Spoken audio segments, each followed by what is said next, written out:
Good morning, good afternoon, or good evening, wherever you're joining us from around the world.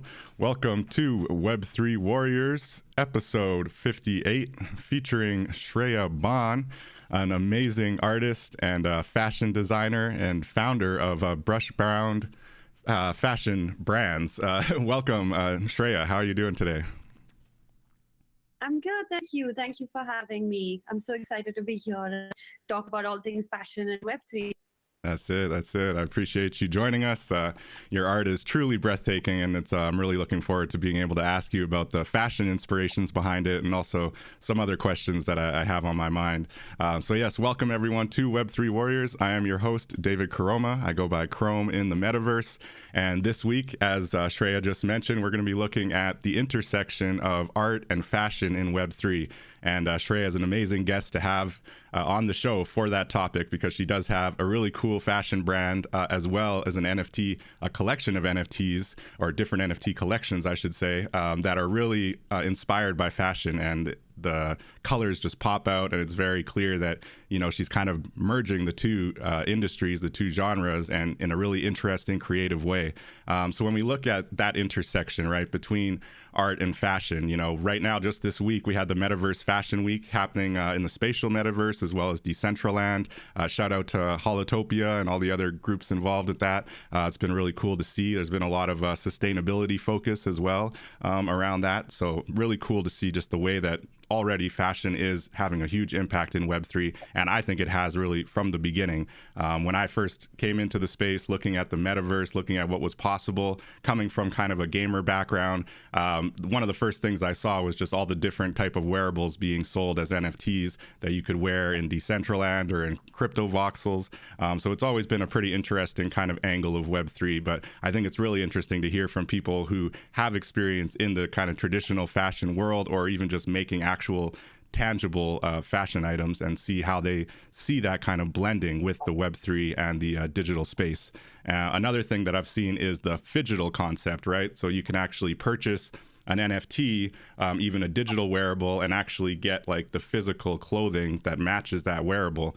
So that's just a few kind of angles of what I've seen so far when looking at that kind of intersection of art and fashion in Web3. I also want to welcome all of our guests who joined the live stream. You definitely have the opportunity to ask any questions. We do NFT giveaway for the most thought-provoking question. If you want to chime in, anything piques your interest and you want to ask a question in the live chat, definitely always like to hear that. You can also visit our metaverse spot at web3warriors.io and sign the guest book to be entered in to win a limited edition Avril 15 derivative wearable for the metaverse. So that's at web3warriors.io. Appreciate everybody who's already signed that. And without further ado, really want to jump over to Shreya here and hear about her kind of projects and the many kind of really interesting, innovative angles that she's taken on this intersection between fashion and art. Maybe before we dive into your NFTs and everything you've got going on, Shreya, could you give us a little bit of background, just, you know, where you're coming from and what brought you into Web3? Absolutely. So I've worked in fashion actually for about 12 years now. And it was, I think, at the end of 2021, when a few friends sort of introduced me to NFTs, and they were showing me that there are projects like World of Women, and, you know, the projects which are women-centric, and they're also women creating women art. And that's what I was already doing on Instagram, but that was obviously not helping me financially, to be honest. I was just doing it because everybody was under COVID, and it was just that kind of a time when I had a lot of time. So I started posting my art on Instagram. They sort of introduced me to the NFT space, and they said, like, you need to come on Twitter and you need to like start chatting with like-minded people. So I entered from a group which was women of color, and it was just a lovely space to be in, where I could see that everybody was being very supportive, something that you don't really see on Instagram, because there's a lot of gatekeeping that happens on Instagram. If you're already quite popular, then it's like barter system, you know, that's not so free flowing as I feel like Web3 is. And I kind of, you know, really was thankful for that support. And I thought, okay, let's just take the plunge and drop a collection. So I think it was within 2 weeks of me being on Twitter, I dropped a collection on OpenSea of 11 pieces, and it sold out in, like, as I was dropping them, they were sitting out, and I could not believe what was happening with me because that had not happened before. So you're And it one was of those incredible. success stories that probably inspired other people, like, hey, I can do this too. I'll go sell overnight, right? I would love to tell them that they should just try it out, just definitely give it a shot, because I never expected that to happen. It was obviously shocking. I could see that people were interested and they were waiting. And it's a funny story that I actually dropped one before time because I was just testing it and I didn't know how it like works. So by mistake, I actually put the price and it was on sale. And it sold out even before the rest of the collection was out. And the person who bought it, she messaged me and she said, I'm sorry, but I was dying to buy it. So I just bought it. Couldn't wait. Yeah, it was just so fun to see like people actually genuinely interested in your art and your story. And that was it was literally no looking back since then. And yeah, I've dropped a lot of other collections as well since then. I've done a lot of one like basically I tried to improve my art, and I went into like a lot of detail. So then I started creating like smaller collections. And yeah, it's been very interesting so far. Like my work has been shown at She NFT, which happened in Amsterdam. I spoke at NFT London. I'm also speaking at NFT NYC. So very excited for that. And hopefully my work will also be at the Times Square. So I'm keeping my fingers crossed for that. Just waiting to see that happen. Times Square, that would be epic if I see a couple of your pieces at the NFT NYC in Times Square while I'm out there. Yeah, really, congratulations. That's amazing. We always like to hear those success stories, you know, right out the gate. And your art does kind of speak for itself. Like those colors really pop. And I can see how, you know, people, especially, you know, the starting of 2022, right? That's when this would have dropped. Yeah, so that was like still pretty peak, you know, the bull run was still going at that point, I think. And so people were even more eager to buy amazing art like these colors that pop off the screen here. That's really awesome. So you came kind of from the Instagram background and somebody pulled you in and was like, hey, you know, you could probably make some money on this amazing art you're making. So looking at the Brushbound brand, did that predate your Web3 entry? Yeah. And what was the kind of inspiration behind that? So I've always, I've worked in fashion. I worked like literally every department of fashion. So I worked as a designer. I worked in marketing, operations, sales, everything. And Brushbound is actually my second brand. So I did have a brand earlier also when I was back in India, but started this in 2019 end. So it was just before COVID actually. And I started it was because I wanted to create like a very neat, sustainable brand which is focused on prints. And I live in London, which is like gloomy all the time. Everybody's only wearing black and white and gray and navy. So I was just like, can I just bring in some form of color in everyone's life and just There like a dopamine hit? I honestly, I'm so happy because I haven't sold out my fashion collection, but whoever wears it always sends me a message saying your clothes make me happy, and that's all that I wanted. That's awesome. And that, you know, was my aim. That I haven't made a lot of collections. I made very small collections because I don't want to mass produce anything. All the fabric is sustainable, and I want to keep it like that. I just want to keep it like slow fashion, keep it going alongside NFTs, and I've kind of tried to merge the two things as well. Yeah, that's really cool. That's how the fashion. Yeah, that's funny how you make that contrast with gloomy London and these colors. They definitely pop. So that was some necessary bright vibes, you know, making people happy out in gloomy London. So have you connected? Have you made that connection yet? What we might call phygital in the space here. The idea that maybe they purchase an NFT and they get maybe a discount on a clothing item, or they actually get a clothing item sent to them. Have you looked at that concept yet? Yeah. Yes, so when I dropped the first collection, actually I gave a physical art piece to them of the NFT that they own, but I also gave them a discount for their friends and family, which they could like use and avail on the website, whether they wanted to purchase some other art or they wanted to purchase clothes, they could use that discount. And it goes the other way as well. Like I feel like if you have one of my clothing or something, then you are up for like a raffle or giveaway at any time. So I've kind of tried to merge the two things. And also the next collection that I'm making, I haven't produced, I haven't done the sampling physically. I'm only doing the sampling digitally. I learned Clothes 3D and I started digital clothes on that. And I was like, okay, now I don't ever want to actually make samples because in fashion, a lot of brands have gone sustainable in terms of the production, which is easy to do because you're producing a lot of pieces, and that's where you can scale down and you can have sustainable practices. But I feel like sustainability is even more important at the time when you're sampling and designing, because you might love something and you might create like a few samples, say samples or something that you absolutely love, and then you go ahead and produce them, like mass produce them, but sustainably. But nobody really likes the design, so the whole point is devoid. Yeah, so so you're still getting waste in the end, right? Absolutely, because what I want to do is I want to create with the people. So I want to like create a digital collection, and then I want to like sort of have like, on Discord, I just want to go out there and ask people like, which one do you like, and which one would you prefer? Do you like this color or that color? And I want to take that time, like a good 6 months, 1 year, to like create a collection that is actually co-created with the people, with the community, because that's something that I've gained from Web3, which is not there, and like there's no way to connect with your users that directly and like in a group. So yeah, for sure. That's awesome. So you've already done both sides, kind of like and it's really interesting. So it seems like you're almost taking a limited edition perspective on fashion even, right? So like you're looking at sustainability. You don't want to have any waste with the sampling process, so you're doing that all digitally now. That's definitely commendable. And so I think your kind of fashion brand might be even more like well suited, right, for kind of a NFT Web3 merger, because it is fairly limited even on the physical side, and then you have the rarity on the digital side as well. That's really neat. So you must have really good kind of relationships with your customers in that. How do you feel about that as you scale up? I'm sure you're planning to one day have a massive fashion house and, buyers from all over the world.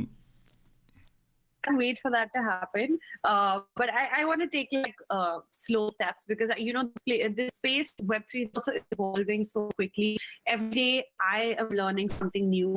So I just want to take my time and just understand how it works. And sometimes there have been a few fashion brands who entered the space, which they are fast fashion brands that have entered the space without naming them, but they have had, like, when they entered, everybody was very excited about them entering the Web3 space, and they were like, oh wow, this is going to be amazing, because they're not a sustainable brand, but they had a good approach when they came to Web3. It was a rug pull.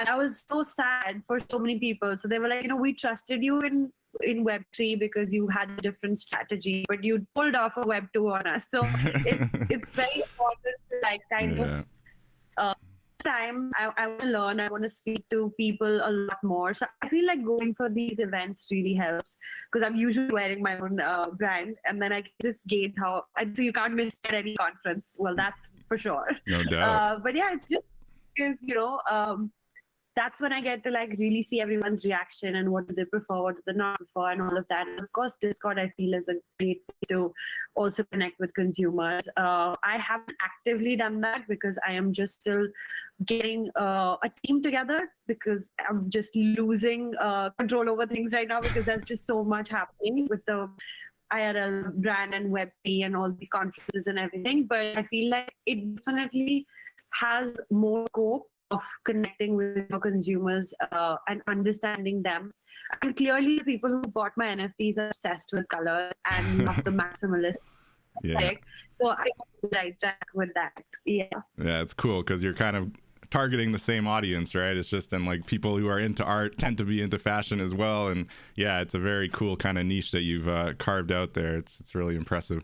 I just want to mention as well, I know you are joining us from UK. Your audio's coming through like 95% perfect, but anyone who's wondering, we're joining internationally, but your audio is good, so I can hear you clearly, and I appreciate it. When you're looking at the inspiration behind your art, and it looks like since the art kind of mirrors the fashion, maybe they share their inspirations, but what is kind of the inspiration, I guess, first behind your fashion, and then you seem to carry that into the NFT artwork? So actually, I think because I started making the art first on Instagram, I would say the art is what has inspired the fashion.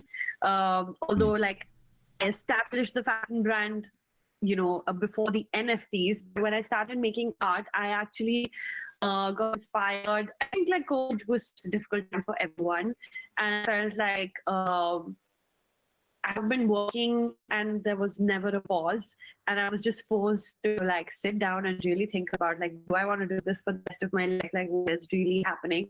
So I Yeah. feel like we were all going through like a lot of changes and a lot of thoughts and a lot of things.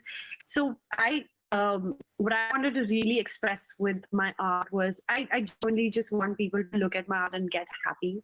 And I know that's not possible all the time. So I was always trying to have a message behind every art piece that I collected. There was like,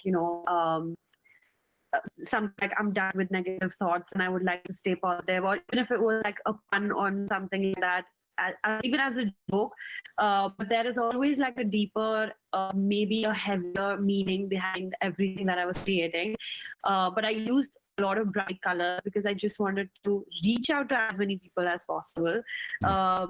And just like, at least when they look at it, like, they'll feel happy, and then they'll be like, oh, that makes sense also. So like almost like that. And yeah, and then that sort of translated into the fashion, because I was mixing a lot of colors and prints, and obviously it's probably not for everyone, but I feel like most people get very excited seeing so many colors together, and it's almost like I've been asked like, how do you even do this? And I also have no idea, but I just literally like my eyes and I'm like, okay, look together, like they look fine, so let's just go with it. Yeah, with the saturation and all of that. So the fashion brand actually took from the art, and then the NFTs kind of look from fashion, because I just can't keep fashion out of my life. No doubt. So it's just like it's all mixed together, and yeah, it's going together, it's taking inspiration from each other. But yes, the art always has like a deeper meaning behind it, for sure. Yeah. That's awesome. That's really cool. It's kind of like it was like a symbiotic relationship, right? So there's like the art influenced the fashion, but the art also captured fashion, and then you spun that into a kind of new fashion line. Very cool. That's really what Web3 is all about, just kind of like fueling your inspiration and you're just going for it. It's really inspiring, very impressive. Awesome. So looking at the images that you have here and also your fashion, you definitely seem to be capturing a lot of diversity. So how do you feel about, I guess, bigger question, diversity in Web3 has been an ongoing conversation, multiculturalism, making sure everyone feels represented and is valued, appropriately. So how do you feel about diversity in Web3? And then I'll ask you a little bit more about the art, and how you've created really cool, diverse art, because it's colorful and the people are colorful. Sometimes they even have green and purple skin. It's very interesting. But yeah, how do you feel about diversity in Web3 more broadly? So I think like because I started in the space also through this group, which was Women of Color. It was just something that happened very organically. I'm from India, so I just wanted some sort of a representation, but it wasn't very intentional, I'll be honest. But when I started creating one or two art pieces, I just felt like, I think it's almost like me in all of those pieces. So I kind of feel like I represent a large part of the society. And thankfully, I entered from a very, very comfortable and very supportive group of women. So I kind of stuck to it, and it wasn't like a strategy or something, but I was just naturally drawn to draw women of color. I mean, I think just the last collection I had like green and purple and blue skin, Yeah. but before that I was only drawing women of color. And I feel like it resonates with everyone as well, and it looks great with the colors. And I would like to stick to it because I feel like I just feel like there's some voices that need to be heard, and I feel like if I'm doing that, then I'm very proud of it. Yeah. Nice. No, it definitely resonated with me, and it's nice to see, especially in this Web3 space. I personally came from, I love the multicultural community. Like, I always talk about the Dream Conduit DAO that I'm a part of. We have like members on the executive board in like all the different corners of the globe, and we definitely talk to creators from all different corners as well.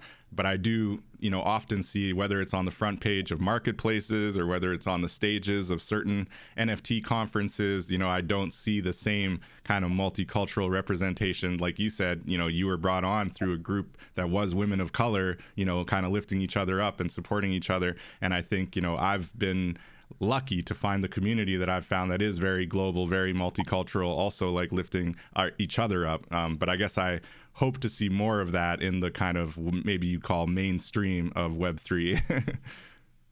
Yes, of course. Fingers crossed. Yeah, no doubt, no doubt.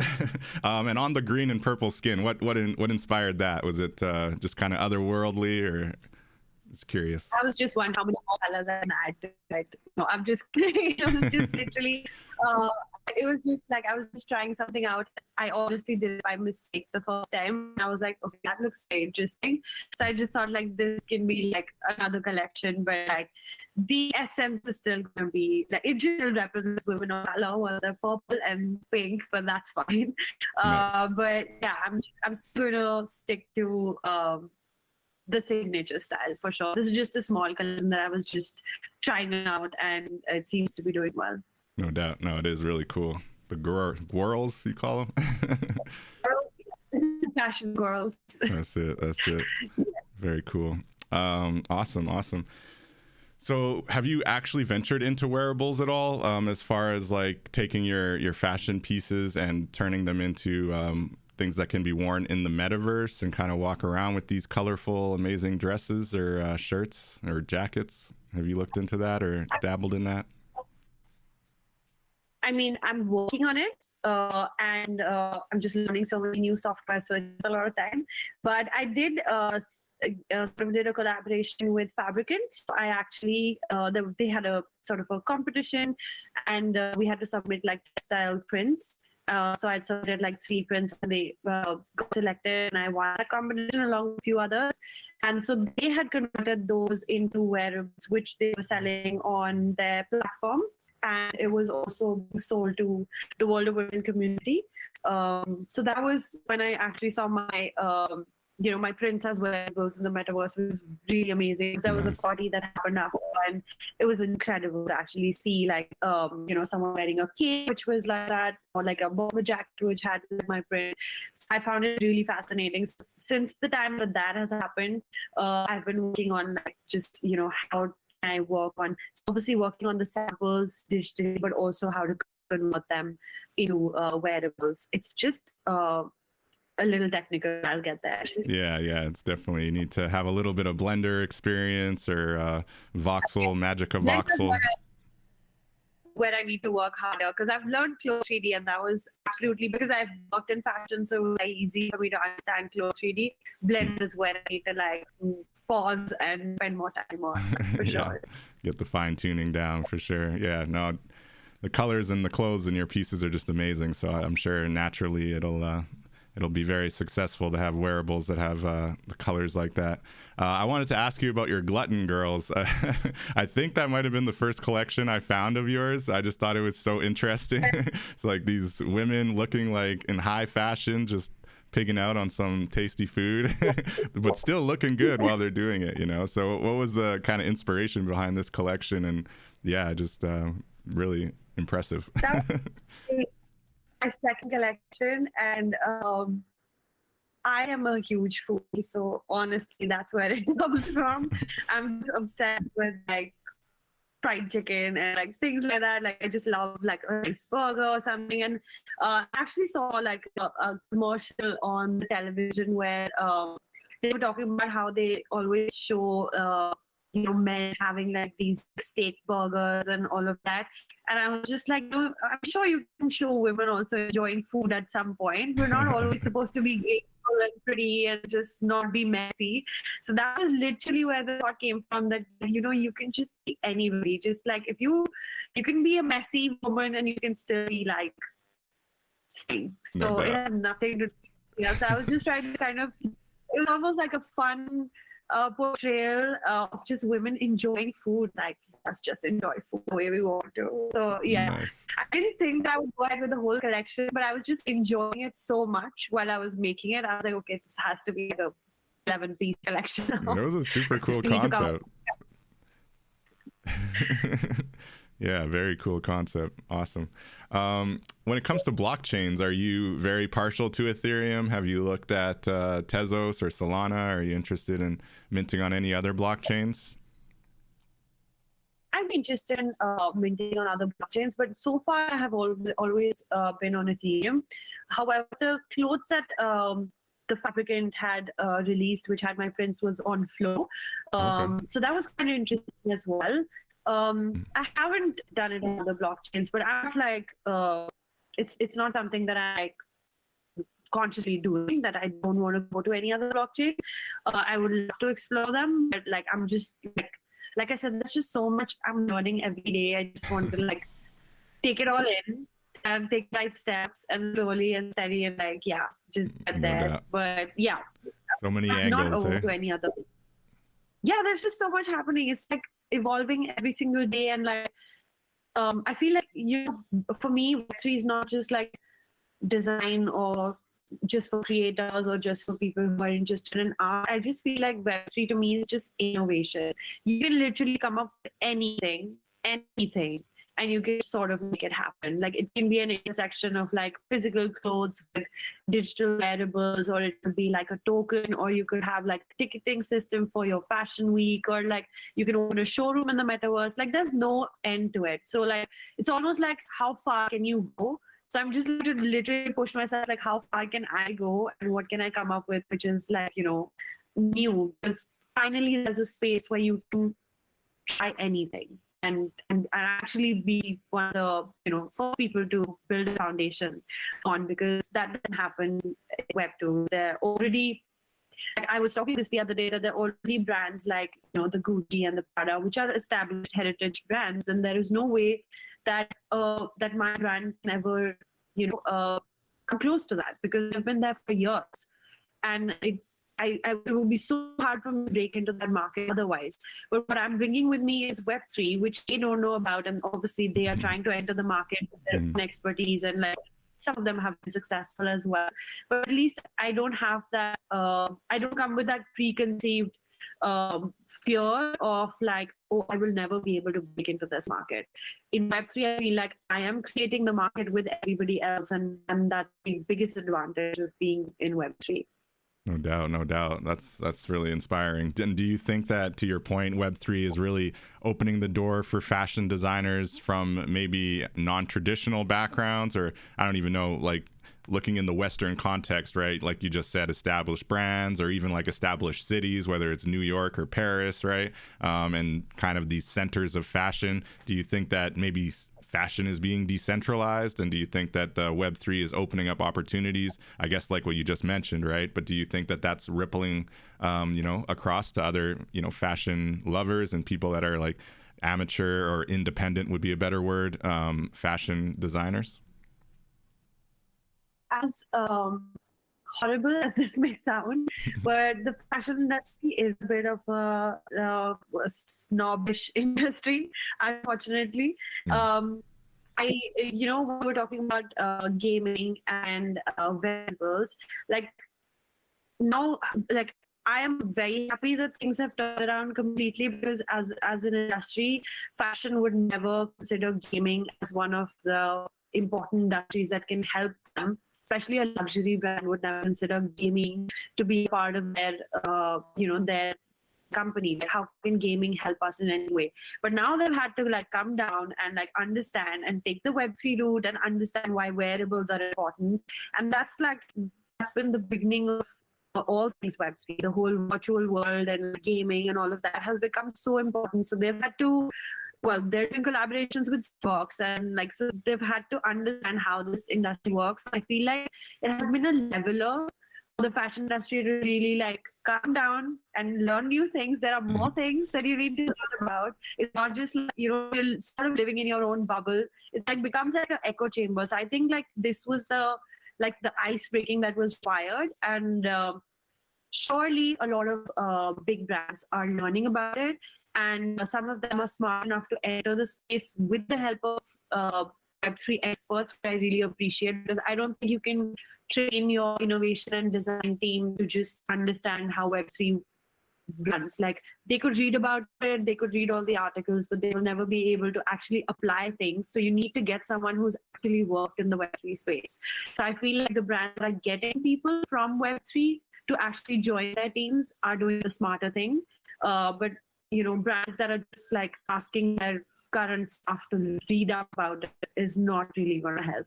Right. But here's that more of that happens, and I can see there have been some very interesting intersections. There have been some fashion events and brands who have reached out to me like, would you like to consult us just to explain to us how the space works and how to build a community? And also they really need to value their community a lot more than they usually do, because these brands are established, they already have a name, so everything sells on the name, whereas in Web3 everything sells because of the community. So I feel like they need to understand that you need to also, they're not doing a favor on you by buying from you. You are actually also like, you need to come to the same level as your consumers. So nobody is like bigger or lesser than. So I think that that's something that they need to learn from Web3, which I'm hoping they do. They are, but not everyone. Some are, some aren't. You dropped a lot of gems there, I think, for any of the corporate fashionistas out there looking for some tips. Because, yeah, I think your point is spot on as far as we've seen very well-financed brands kind of basically just throw a bunch of money at a certain Web3 project and tell their current teams to just go make it happen. And they often just contract out all the Web3 work, right? But maybe they don't know who to contract out in the best case. They just go for the one that has the best metrics or that can make the best pitch to them. But then sometimes it just flops, right? Because a lot of people can say a good game and they might have, tens of thousands of followers, but that's not going to guarantee that your NFT project is successful in the short term or the long term. So yeah, I think that whole idea of taking someone from the space and bringing them into your team and building it out in a genuine way is definitely spot on. And to your point also about the community being more valuable than just the name, just the brand. And these brands, like you said, they have an awesome big global community in most cases. So all they would really have to do, to your point, is kind of turn it on its head, right? And really reach out to the community first, kind of say, this is a plan we have. How do you think this sounds, and then like get them involved from the beginning, right? And kind of build it up. I want to give a shout out to Fractal Visions in the chat saying, stay optimistic. So there you go. Positive vibes. Appreciate you. But yeah, how do you feel about like the overall evolution of it, I guess, to just take that, fine point on your point you just made? Do you think that there is going to be a community-driven kind of like new era of fashion, essentially? Or do you think that those traditional brands have a risk of kind of, like you say, bringing that Web 2 into the space and then not really evolving in the way that some of us would like to see Web 3 evolve? How do you feel about the state of fashion in Web 3? I would actually stay optimistic and hope that Web3 will be able to teach something to these brands that have already established themselves in the Web2 space. I think all it needs, like you said, is a bit of hand-holding.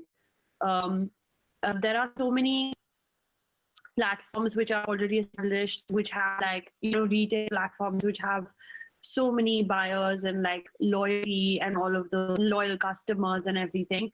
All they need to do is sort of like handhold their Web2 consumers to make them understand how Web3 works. And also the same thing for Web3. I feel like we should be welcoming, which I think Web3 is so far. I feel like at least the experiences that I've had like, it's been very organic the way I've increased my community, people who have joined the community. It's just, I don't think I've faced anything which has been really negative in the space, and it has been really welcoming for me. So I feel like you just have to find a common point of interest, and that's all that it takes in Web3 to actually like just start building a community and having like-minded people around you. So I'm hoping that Web3 sort of, helps the fashion industry evolve, other than the fashion industry bringing in their Web2 ideologies and trying to fit in Web3. But yeah, I'm just hoping. No doubt. I really do. So yeah, because I come from very traditional Web2 fashion brands. Some of the brands that I worked with, I was telling them that this is something that you should think about because you are a sustainable brand and you are like still spending a lot of money on your sampling and designing, like, this be the next edge that you need. And they were like, oh, that's going to probably happen after 10 years. And I'm like, no, it's already happening. You open your eyes and it's all there. Yeah. So yeah, you can't change their minds, but I just hope like that some people do understand like that this is really important and is the future. And one should learn about it. Just be curious to learn about it. You may or may not be able to implement it successfully, but at least try to understand what the space has to give you. Most definitely, yeah. 10 years, you're going to be way behind. You wait 10 years.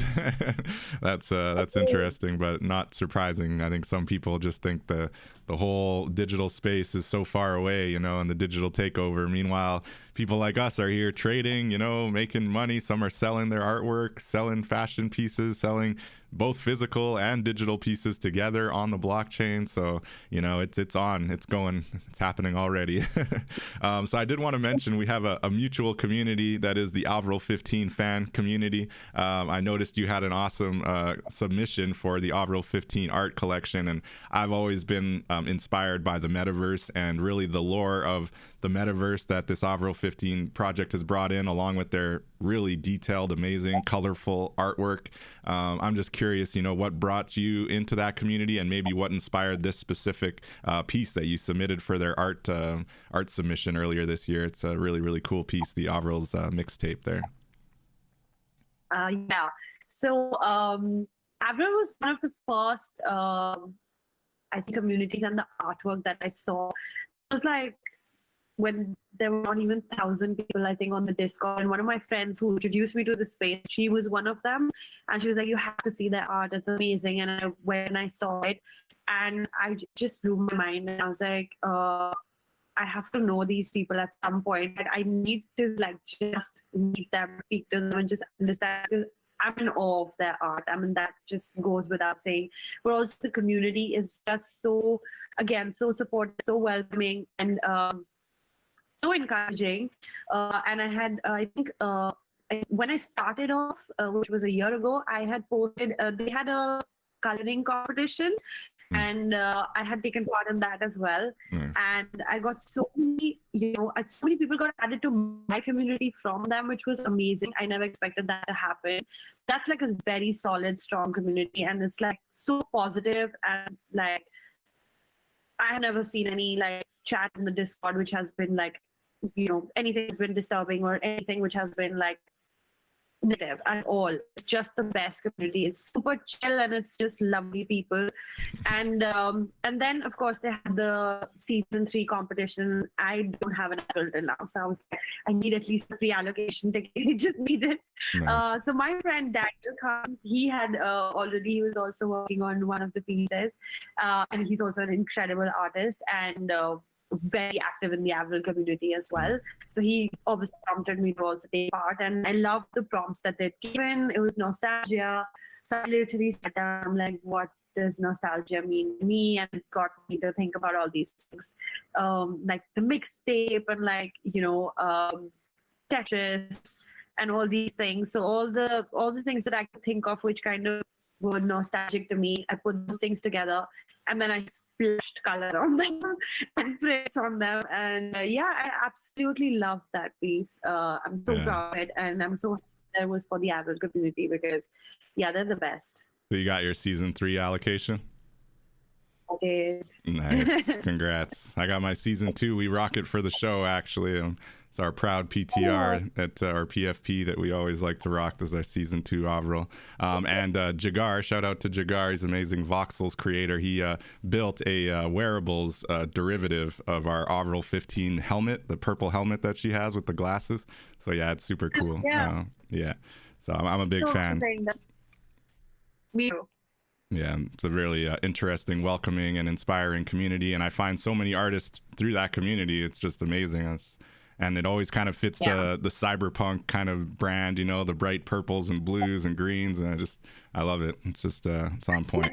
It stuck so beautifully to the signature style and like the ethos. Like it's just the ethos that they've created. The art is just amazing. And it's the art is amazing and the community is absolutely brilliant as well. Word. Shout out to Avro 15. Maybe one of these days I'll get that duo on the show. That would be amazing. I wanted to ask also, as we wind down here, if anyone in the chat has any questions, your time to ask. What do you have going on at NFT NYC? I know you mentioned on your Twitter that you're going to be at NFT NYC, and just curious if you want to, promote a little bit of what you're going to be talking about, or where you'll be as far as the events. Yeah, so I'm speaking on the 12th of April in the evening around 4 with another fellow fashion illustrator who's also selling her illustrations as NFTs, Adriana. She's lovely. And I have another friend, Swatlana, who is also a part of it. So we are going to be talking about our journeys from fashion to NFTs. Adriana has been a fashion illustrator for years now, and she's selling her beautiful illustrations as NFTs. I have been creating clothes and had my own brand. So we're all bringing in, like, we're coming from very different spaces in fashion, but we've all come together in this space in Web3. So we're going to be talking mostly about our journeys, and I'm very excited to talk about that because I feel like we need to bridge the gap between the Web2 fashion traditional industry and the Web3 space, which is ever changing and evolving, so new. Yeah, that's what's going to be happening there, and I'm hoping to go for all the other side events also that will be there. But yeah, I will be wearing very colorful Brushbound clothes, so I hope that people can spot me easily. No doubt. Well, if I see you, I'll know it's you for sure, and I hope that we do cross paths. That'll be amazing. Awesome. Looking at this Do You Come Up to Breathe piece, I really love it. It has awesome kind of some nostalgia text, old TV on there, and then it's got like the little charging logo. It's just a lot happening. I'm just curious about the inspiration behind this piece. Just wanted to share it for the audience. Yeah, of course. This basically, I just felt like we get so over with all the things that are happening around us. You gotta get your steps in, you gotta like obviously watch your Netflix. You're constantly like trying to reach somewhere where we have no patience at all, we're just running. So what this piece really signifies is that, do you ever take a moment for yourself to just stop and come up to breathe from all the chaos that you're actually submerged in? So that is what it basically meant. Like, we're just surrounded by gadgets and like just everyday life. Like, it always just becomes so heavy. So it was just like a reminder that like, just take a breather.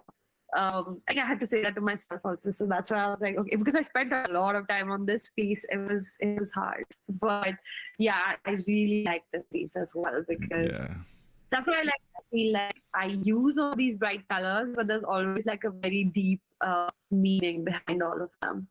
Yeah, I can dig that. I like the philosophy behind it. You got the little broccoli up there. It says "Eat your greens," little reminder.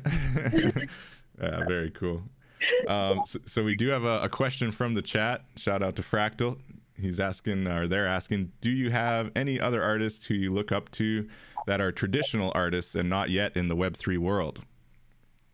Oh yes, there are so many actually that I just exited recently at this Holy Art Gallery, which is in London and Shoreditch. And I was just looking at everyone's art, which was on canvas, and I literally just wanted to tell everyone, like, you need to sell this as NFTs. Like, I just don't know how to get in touch with so many people at the same time. But I can't name any one particularly, but there are so many artists but actually a lot of my favorite artists have also come onto the space. So one of my favorite artists is Jade Brown, who did the illustrations for not Wonder Woman, but the other one. Oh my God, I'm forgetting the name. But basically, I was following her illustrations for like years because it always, so I use Adobe a lot and it shows up every time I use the Illustrator. So every time I see her art, I used to be like, oh, wow, that's really amazing. And then I saw her work for BFF. Oh, the BFF. And, yeah, and I was like, oh my God, that's Jade Brown. I know her. So like, I feel like a lot of illustrators who I really love, and graphic designers, just artists who I've seen who've done digital art or, canvas art, have all kind of translated. Slowly, some of them have come into the NFT space.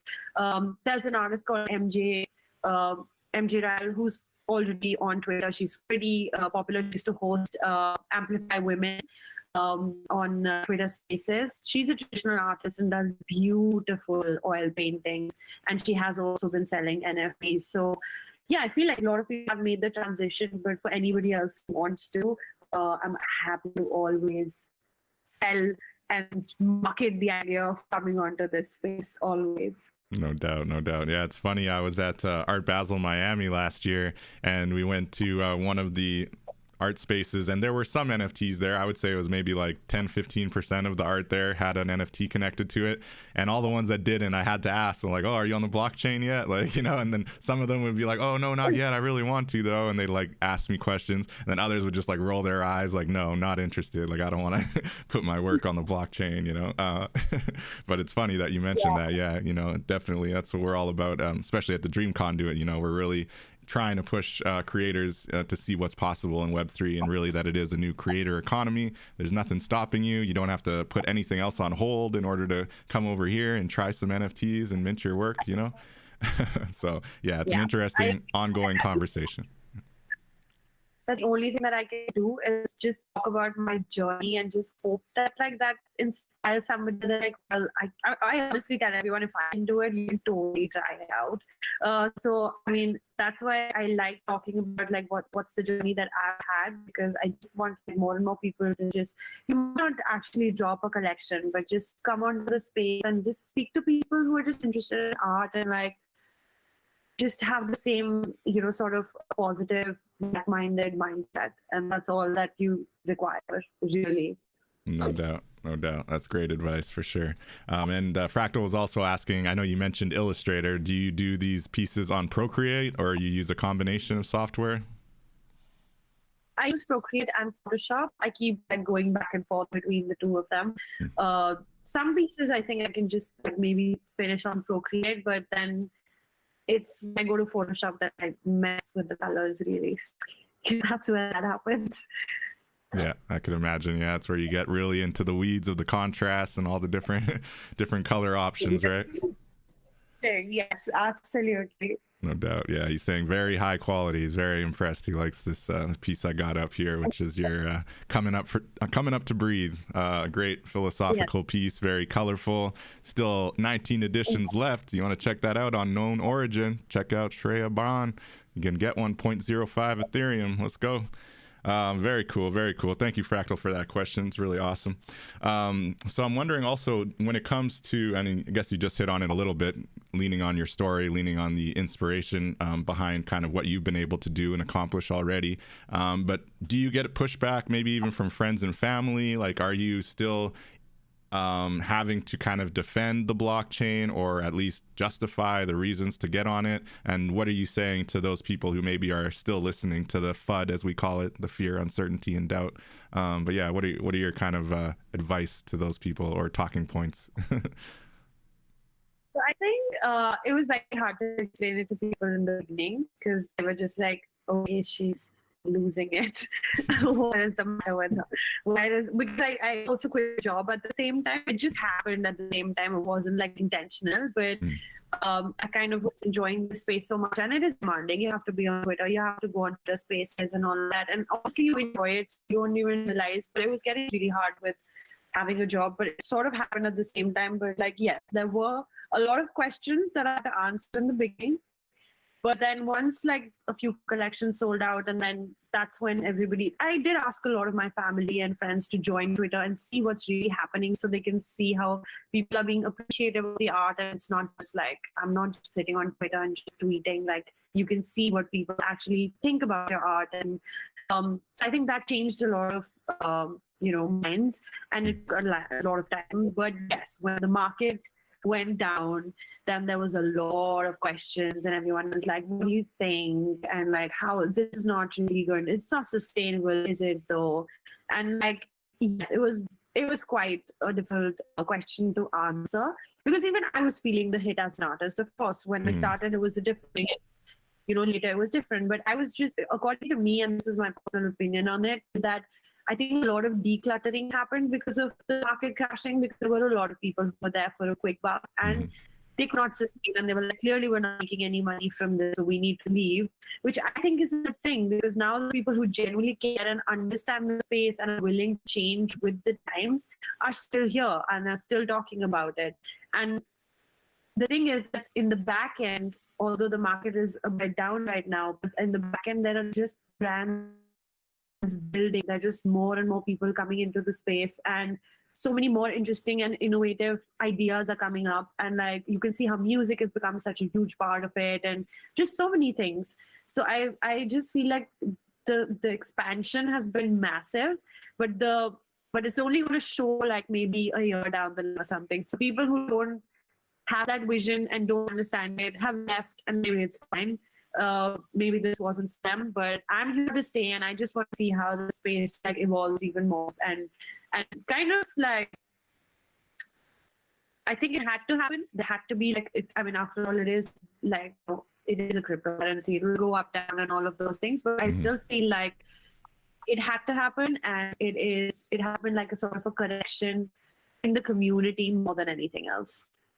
I love it. That's you're taking like a marketing or an economist kind of view of the space, and I think it's accurate for sure. So decluttering, a correction, but the innovation is ongoing, the building is ongoing, and definitely we see a lot of that. Honestly, these conversations have gotten better throughout the bear market, frankly, as far as my podcast, as far as talking to people like you, and like you say, getting to the real crux of the technology, getting to the real like value proposition of what we're doing here in Web3 and the blockchain, and how it can really reverberate into society in so many ways, and most importantly, positively impact lives of creators who might be struggling or might have a hard time. But I like that you hit on the bear market point.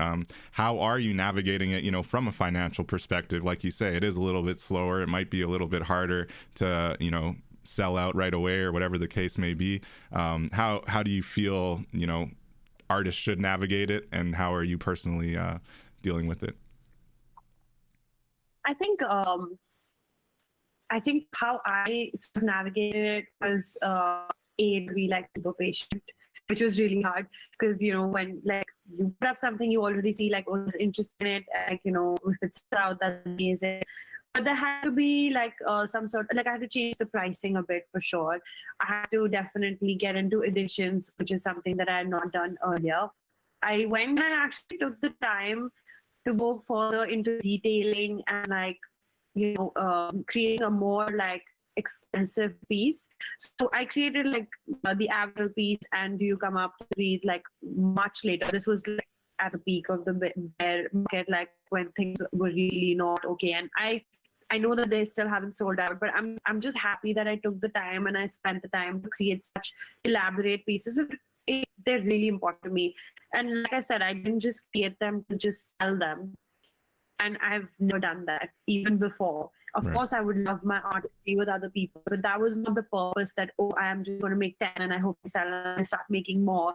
I'm just like, I'm not going to stop making art, because that's just something that I want to do now. So it's not like I'm going to stop making art at all.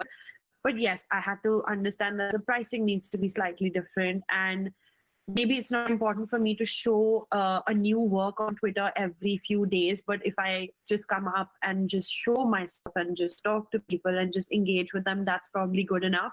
I felt like earlier I had to like every few days I had to like share like a work in progress, which was probably not the right strategy. But now I realize I don't to do that really. If I'm working on something, that's fine. If not, I can just post an old piece, or just not post anything about with a picture, but just like come and say hello to the community and just have a GM and like just No check doubt. on how everyone is doing and engage with other people and community. So there's more time to engage with people now. Otherwise, as opposed to what it was in the beginning, where you're just trying to like it was a sales pitch. Like every tweet was a sales pitch. Now it's more like about how am I engaging with the community and who all are still here, and like all of those things. So No I doubt. think that's the strategy. And that's a lot more fulfilling, right? You don't feel like you have to shill, or you're really like stressing out about making the sale as much. You're more just sharing what you're up to and kind of collaborating, right? And talking to other people in a more genuine kind of free-flowing way. Yeah, absolutely. Dope, dope.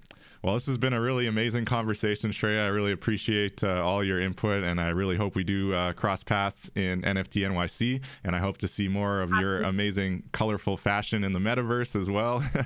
And yeah, it's going to be really cool, and really congratulations on all the success that you've found so far. Everybody can go follow Shreya on Twitter at Shreya_Bhan. That's SHREYA_BHAN. And definitely hope that you continue. Well, it sounds like you've got no plans of slowing down. Keep plugging away. Did you have any final questions or statements for us before we wind down here? No, not really. Thank you so much. This was a great conversation, and I just hope that if it helps people stay in this market, even though it's looking a bit tricky, but like, let's just all hold on and be positive.